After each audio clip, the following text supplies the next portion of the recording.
மா என்னம்மா குவாலிட்டி எல்லாம் பார்த்துன்னு இருக்க இரு இப்போ பாரு. வாவ் சூப்பரா இருக்கண்ணா. அப்போ ரெசல்யூஷனே தெரியாமல் நீ வீடியோ பார்த்துட்டு இருக்க. ரெசல்யூஷன் அப்படின்னா? இப்போ நீ பார்த்துட்டு இருந்த இல்லையா, இது எல்லாமே ஒரு ரெசல்யூஷன் தான். வீடியோ ஒரு கிளாரிட்டியை மெஷர் பண்ணுற ஒரு ஸ்கேல் மாதிரி.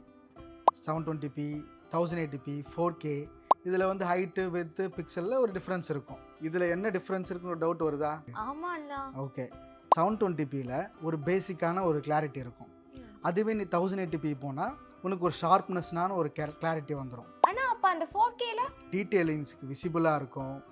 டெக்ஸ்சரு, ஷார்ப்னஸ்ஸு, லைட்னிங்கு இது எல்லாமே சூப்பராக இருக்கும். ஓ அப்படியாண்ணா, அப்போ இனிமேல் நான் 4Kல தான் பார்க்க போகிறேன். ஃபீல் வேற லெவல் எக்ஸ்பீரியன்ஸ். எக்ஸாக்ட்லி. 4Kனா சினிமாட்டிக் எக்ஸ்பீரியன்ஸ் தான். அதுவே நெட்டு ஸ்லோவாக இருந்ததுன்னா பஃபரிங் எக்ஸ்பீரியன்ஸ் தான்.